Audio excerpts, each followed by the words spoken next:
سلام او نیکی هله. عاجل خبر. تاسو کډوال خبرې ګوره. که تاسې یا ستاسو د کور کری څوک د امریکا د حکومت پخوانی همکار یاستئ او د ویزی په تمه یاستئ، دا نن هغه تر ټولو حیاتي ویډیو ده چې وبه یې ویني. په څو ونیو کې د امریکا حکومت په چوب ډول ځینې مقررات بدل کړي دي. د ځینو لپاره دروازې تنګ شوي دي، خو د ځینو لپاره لا هم د هیلي یوه کړکۍ پرانیستې ده. تر پای را سره پاته شي چې پوه شئ ستاسې د دوسي سرنوشت څه کیږي. اول لومړی مهم خبر چې د زرو کسانو مستقیم اغیز لري. د غیر مهاجرتي ویزو یا NIV د مرکې ځای رسمن بدل شو. لدی ورسته که د سیاحتي، د کونکي یا هر بل غیر مهاجرتي ویزې لپاره غوښتنه کوئ، باید اسلام آباد کې د امریکا سفارت ته ولاړئ. او یو بل ټکان، له اکتوبر لومړۍ نیټې څخه د مخامخ مرکې نږدې ټول معافیتونه لغوه شوي دي. نور د مرکې لپاره ته ویزې تمدید نشتري. تقریبا هر څوک باید حضوري سفارت ته ولاړي. دا معنا چې لګښتونه ډیریږي، وخت اوږدیږي او د سفر خطر هم لوړیږي. خو ښه خبر هم شته، او دا د ځانګړي کډوالۍ ویزې یا SIV غوښتونکو لپاره ده.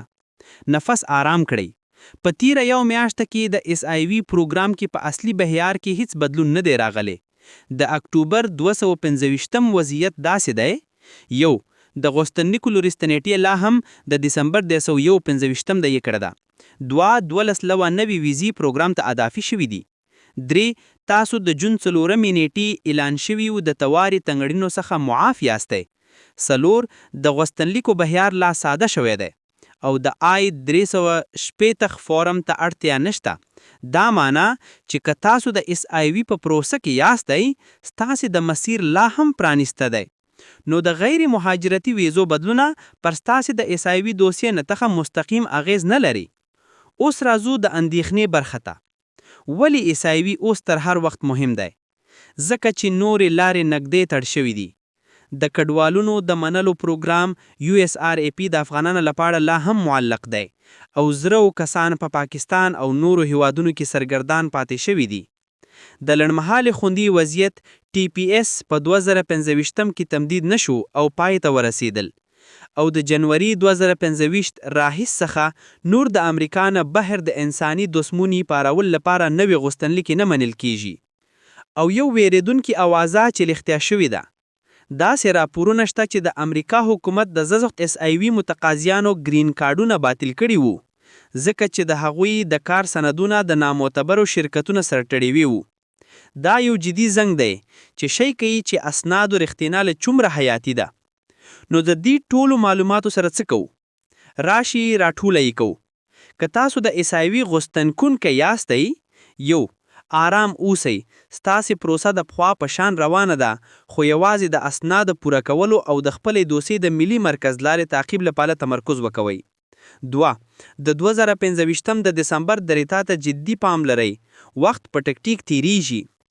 3، د اوازونو ځان وساتئ او یوازې رسمي ویب سایټونو ته باور لرئ. www.travel.state.gov او www.uscis.gov. که تاسو د غیر مهاجرتي ویزې لپاره غریزه کړی یاستئ، یو، ځان له اسلام آباد ته تیار کړئ، د مرکې بله لاره نشته. 2، په یاد لرئ چې حضوري مرکه حتمی ده، نور معافیتونه نشتري.